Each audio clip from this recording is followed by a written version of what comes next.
आज के इस वीडियो लेक्चर में सबसे पहले हम स्टार्ट करते हैं प्रकाश संश्लेषण का स्थल। यानी प्रकाश संश्लेषण की जो प्रक्रिया होती है वो कहाँ पर संपन्न होती है। प्रकाश संश्लेषण का स्थल।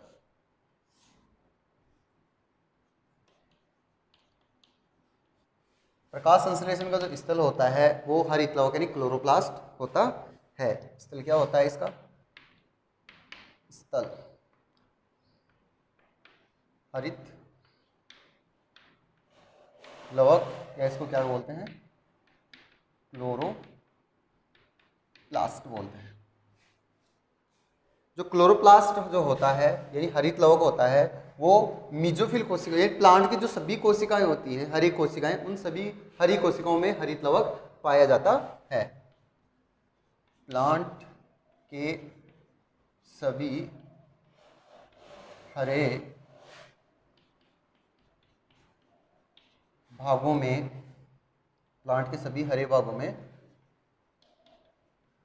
क्लोरोप्लास्ट उपस्थित होता है।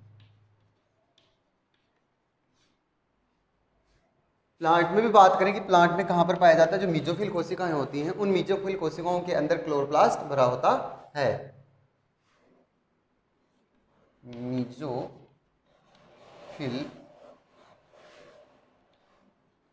सेल में क्लोरोप्लास्ट भरा होता है।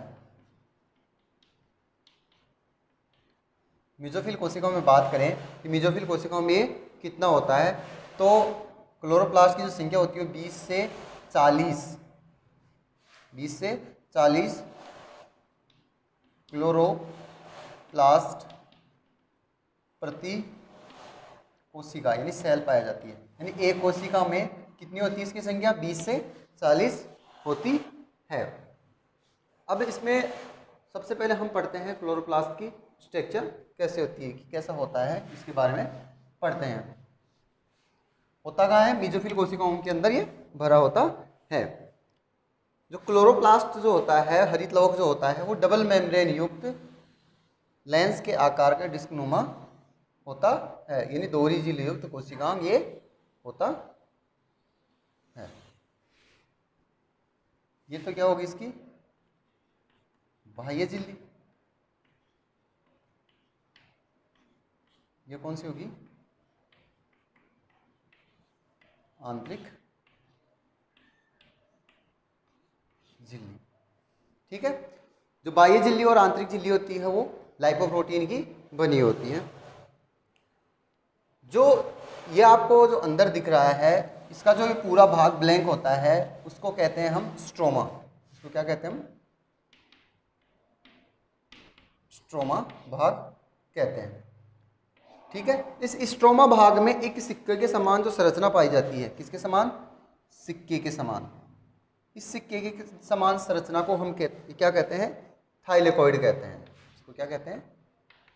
थाइलेकोइड।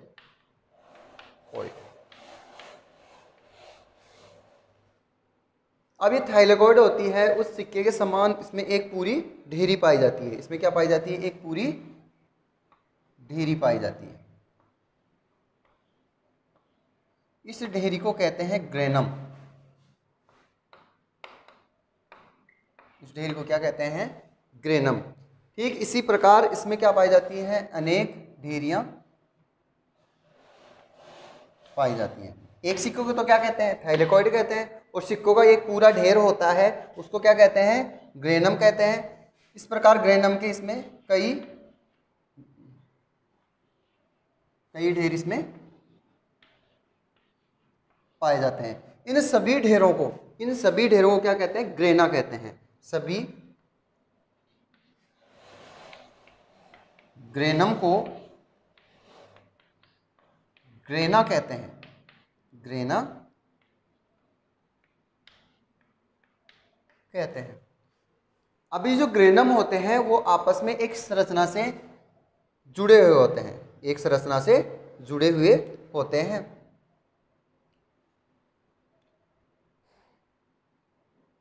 जिसको कहते हैं स्ट्रोमा लेमिना। इसको क्या कहते हैं? Stroma lamina.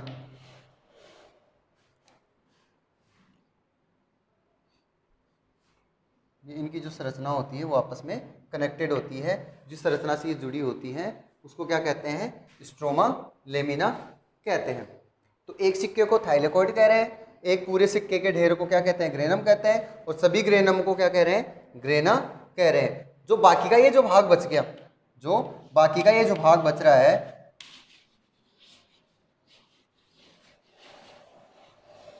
इस भाग को क्या कहते हैं? स्ट्रोमा कहते हैं। इस स्ट्रोमा के अंदर आपको क्या दिखाई देगा? डीएनए भी दिखाई देगा। कैसा दिखाई देगा? द्विकुंडलित डीएनए भी दिखाई देगा। ये क्या है? डीएनए। और क्या दिखाई देगा इसमें? आपको राइबोसोम दिखाई देगा। क्या दिखाई देगा? राइबोसोम भी, राइबोसोम भी दिखाई देगा, और इसमें कुछ लिपिड्स की बूंदें भी दिखाई देंगी। क्या है? लिपिड की बूंदें। तो ये क्या है? एक जो हमने पढ़ा प्रकाश संश्लेषण का जो स्थल होता है हरितलवक, हरितलवक की स्ट्रक्चर पढ़ी। स्ट्रक्चर में क्या होता है? इसका जो पूरा भाग होता है वो स्ट्रोमा होता है। स्ट्रोमा में जो सिक्के के समान जो संरचना होती है, ये आपको सिक्के के समान एक संरचना दिखाई दे रही है, उसको थाइलेकोइड कहते हैं। एक सिक्के को थाइलेकोइड किसे कहेंगे? एक सिक्के को कहेंगे। और ग्रेनम किसे कहेंगे? सिक्के के पूरे ढेर को, सिक्के के पूरे ढेरी को क्या कहते हैं? ग्रेनम कहते हैं। और सभी ग्रेनम आपस में मिलकर ग्रेना का निर्माण करती हैं, और बाकी जो बच गया ये स्थान, ये क्या कहलाता है? स्ट्रोमा कहलाता है। स्ट्रोमा जो ग्रेनम होते हैं वो आपस में एक संरचना से जुड़े हुए होते हैं। इस संरचना को कहते हैं स्ट्रोमा लेमिना कहते हैं। ये आपस में स्ट्रोमा लेमिना द्वारा आपस में कनेक्टेड रहते हैं। कौन? ग्रेनम। ग्रेनम जुड़े हुए होते हैं। तो पोज करके इसको क्या करेंगे? एक बार इसका डायग्राम वगैरह नोट करेंगे। तो यहाँ पर आपको ये जो थैलेकोइड दिखाई दे रहा है, इस थैलेकोइड के अंदर क्वांटासोम भरा होता है। क्वांटासोम मतलब इनमें जो ग्रेनम होता है, इस ग्रेनम में जो क्लोरोप्लास्ट होता है वो कंप्लीट क्लोरोप्लास्ट भरा होता है। यानी जो एक वर्णक होता है प्रकाश संश्लेषण में भागीदारी करने के लिए, जो वर्णक होता है क्लोरोप्लास्ट, वो भरा होता है। इनके अनुसार इसको मिटाता हूँ फिर बताता हूँ। स्ट्रक्चर आपको समझ में आ गई होगी। स्ट्रक्चर के बाद में हम देखते हैं जो थाइलेकोइड्स होता है, उस थाइलेकोइड्स के अंदर क्वांटासोम भरा होता है, बूंदों के रूप में क्वांटासोम भरा होता है।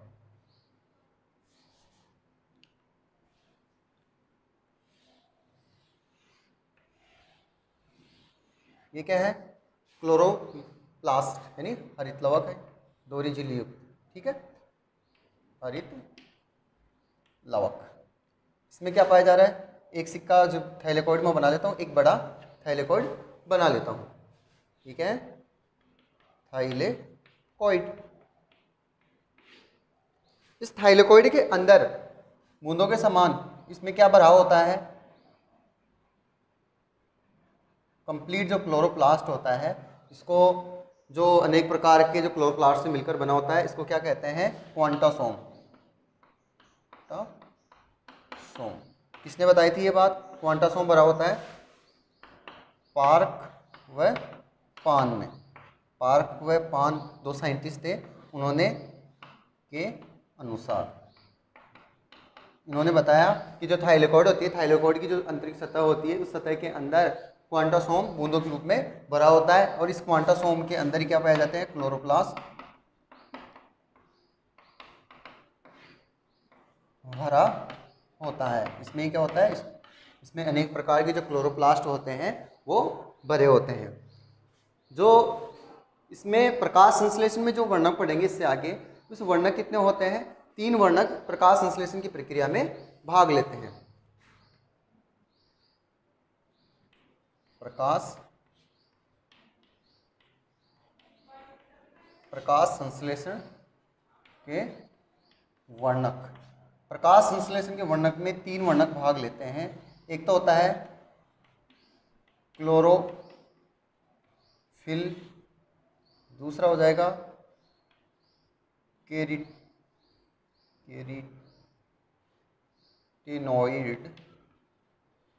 और लास्ट होता है फाइकोबिलिन। ये 3 वर्णक होते हैं जिनके बारे में हम पढ़ेंगे। कौन कौन से? क्लोरोफिल, केराटिनॉइड और फाइकोबिलिन्स। इनके बारे में हम एक एक में पढ़ते हैं। प्रकाश संश्लेषी स्थान के बाद में हम पढ़ते हैं प्रकाश संश्लेषी वर्णक। क्या पढ़ते हैं हम? प्रकाश संश्लेषी वर्णक। प्रकाश संश्लेषी वर्णक 3 होते हैं। कौन कौन से होते हैं? सामने नाम है, क्लोरोफिल, केराटिनॉइड और फाइकोबिलिन्स।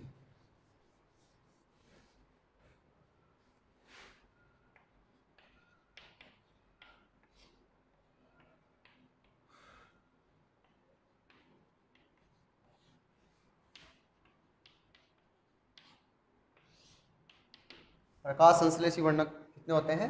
3 होते हैं। 3 वर्णक हैं। कौन कौन से हैं? एक क्लोरोफिल, दूसरा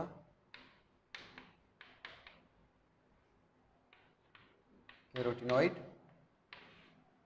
और थर्ड होता है फाइकोबिलिन्स।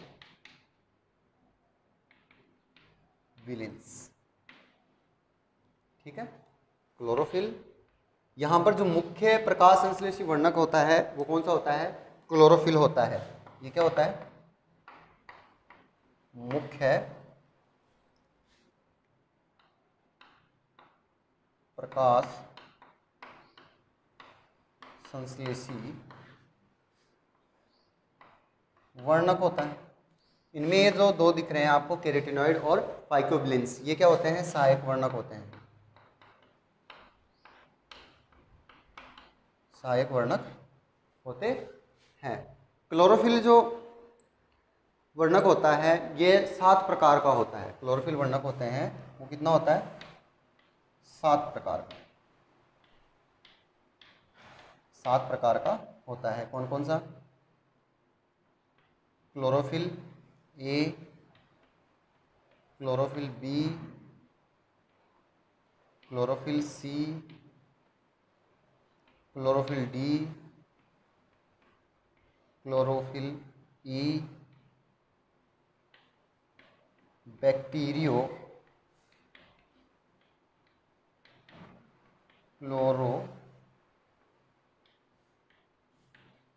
क्लोरोफिल और एक होता है बैक्टीरियो विरिड।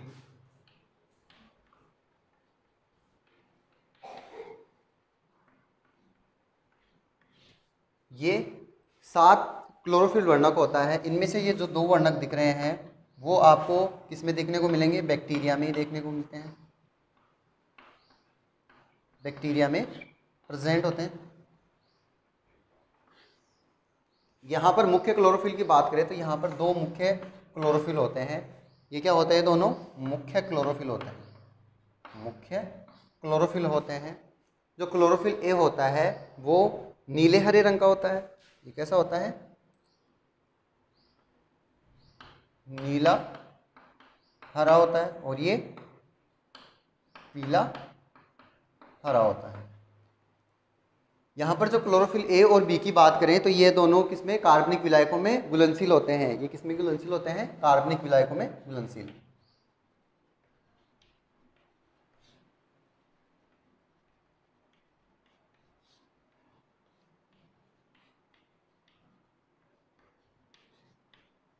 कार्बनिक विलायकों में घुलनशील होते हैं। सबसे ज़्यादा अगर कार्बनिक विलायकों में घुलनशीलता की बात करें तो क्लोरोफिल कौन सा होता है? बी होता है। ठीक है। तो यहाँ पर ये क्या हो गए? प्रकाश संश्लेषी वर्णक हो गए। प्रकाश संश्लेषी वर्णक में क्लोरोफिल क्या होता है? मुख्य प्रकाश संश्लेषी वर्णक होता है। और ये भरे कहाँ पर होते हैं? ये आपको पता होना चाहिए। भरे कहाँ पर होते हैं? ग्रेनम के अंदर। जो प्रकाश संश्लेषी वर्णक होते हैं तीनों, वो कहाँ पर भरे होते हैं? ग्रेनम के अंदर ही भरे होते हैं, क्योंकि संपूर्ण जो प्रकाश संश्लेषी वर्णक होते हैं वो ग्रेनम के अंदर ही भरे होते हैं। क्लोरोफिल अणु की संरचना। क्लोरोफिल अणु की जो संरचना को अध्ययन करने वाले जो वैज्ञानिक थे वो थे ब्रिस्टोटर, स्टॉल और फिशर नामक साइंटिस्ट थे। इन्होंने 1912 में क्लोरोफिल अणु की संरचना का अध्ययन किया था। जो क्लोरोफिल अणु होता है उसके दो भाग होते हैं, एक तो शीर्ष भाग होता है, एक पूंछ भाग होता है। शीर्ष भाग जो होता है वो पोरफायरिन जो वलय होती है उनके द्वारा बना होता है, और इसका जो शीर्ष भाग होता है वो क्या होता है? जलरागी होता है। और पूंछ होता है वो फाइटोल श्रृंखला द्वारा बनी होती है, और ये क्या होती है? जल विरागी। इसलिए जो क्लोरोफिल की जो प्रकृति होती है वो कैसी होती है? ध्रुवीय प्रकृति होती है। इसलिए प्रकृति कैसी हो जाएगी? ध्रुवीय। ध्रुवीय प्रकृति होगी। क्यों होगी? क्योंकि एक सिरा तो इसका क्या है? जलरागी, और दूसरा जल विरागी है। ठीक है। जो शीर्ष भाग हो गया, उस शीर्ष भाग में 4 पाइरोल वलय पाई जाती हैं। जो चारों पाइरोल वलय होती हैं वो मीथेन के साथ मिलेगी, और मीथेन के साथ मिलकर टेट्रा पाइरोल पोरफायरिन वलय का निर्माण करती हैं। टेट्रा पाइरोल पोरफायरिन वलय का निर्माण करती हैं, और इनके मध्य में मैग्नीशियम भी पाया जाता है, क्योंकि आपको पता है क्लोरोफिल निर्माण के लिए क्या चाहिए? मैग्नीशियम की आवश्यकता होती है। इनके मध्य, इन 4 टेट्रा पाइरोल के मध्य, इनके मध्य मैग्नीशियम प्रेजेंट उपस्थित होता है। ठीक है। जो पाइरोल वलय होती है, पाइरोल वलय होगी वो 4 कार्बन से और 1 नाइट्रोजन से मिलकर बनी होती है। 4 तो कार्बन होते हैं इसमें और 1 नाइट्रोजन होती है। जो इसकी पोरफायरिन वलय की बात करें तो पोरफायरिन वलय कैसी होती है? ये क्या होगी? पोरफायरिन वलय हो जाएगी। इसमें 4 क्या पाई जा रही है? पाइरोल वलय पाई जा रही है। चारों पाइरोल जो होंगी, एक पाइरोल क्या होगी? 4 कार्बन से और 1 नाइट्रोजन से मिलकर बनी होती है। और इसका जो भाग हो गया नीचे वाला, ये तो क्या हो गया? फाइटोल। फाइटोल, इस फाइटोल को क्या कहते हैं? पूंछ कहते हैं। फाइटोल को क्या कहते हैं? पूंछ कहेंगे। और इसको क्या कहेंगे? हेड कहेंगे, शीर्ष कहेंगे। ठीक है। और पाइरोल वलय होगी, उस पाइरोल वलय की जो तीसरा कार्बन होगा, उस तीसरे कार्बन पर अगर मेथिल समूह होता है, क्या होगा? मेथिल समूह होगा। मेथिल समूह अगर होता है तो वो कौन सा क्लोरोफिल होता है? ए क्लोरोफिल होता है। अगर एल्डिहाइड समूह होता है तो कौन सा? क्लोरोफिल बी होता है। ये तो कौन सा है? मेथिल समूह। मेथिल समूह। और ये कौन सा है? एल्डिहाइड समूह।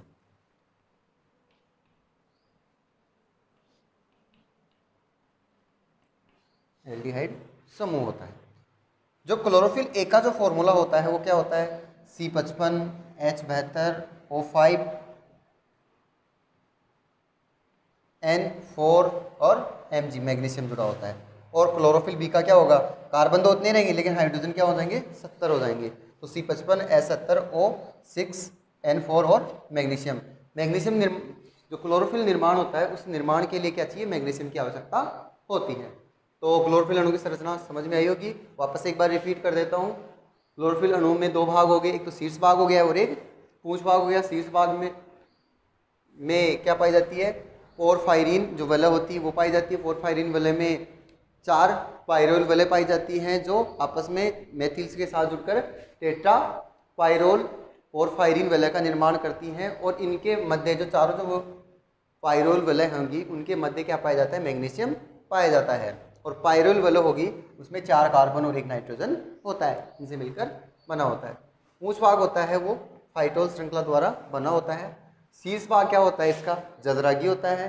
और पूंछ भाग क्या होता है? जल विरागी होता है। इन दोनों के कारण इसकी प्रकृति कैसी हो जाती है? जल विरागी और जलरागी होने के कारण इसकी प्रकृति ध्रुवीय होती है। पायरोल वाले के अगर तीसरे कार्बन पर मेथिल समूह होता है तो क्लोरोफिल ए होता है, एल्डिहाइड समूह जो होता है तो क्लोरोफिल बी होता है, और ये इन दोनों के फॉर्मूले हैं।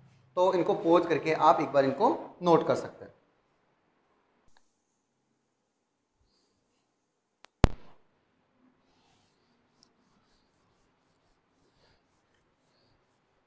इसके बाद में हम देखते हैं कैरोटीनॉइड्स के बारे में।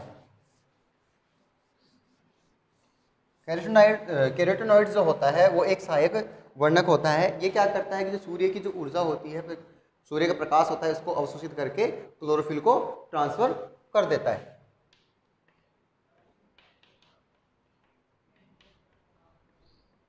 कैरोटीनॉइड क्या होता है? एक सहायक वर्णक होता है जो सूर्य के प्रकाश को अवशोषित करके क्लोरोफिल को ट्रांसफर कर देता है।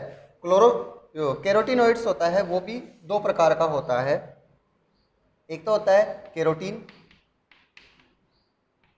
और एक होता है ज़ैंथोफिल।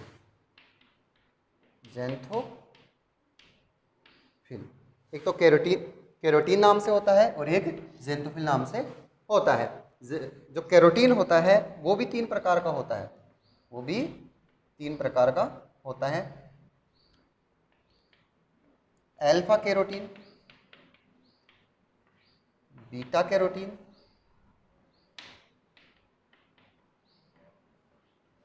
और गामा कैरोटीन। जो कैरोटीन जो होता है उसका रंग लाल होता है। रंग कैसा होता है? लाल। किसमें पाया जाता है? गाजर में, ठीक है, कैरेट में पाया जाता है। कैरोटीनॉइड कैरेट में पाया जाता है।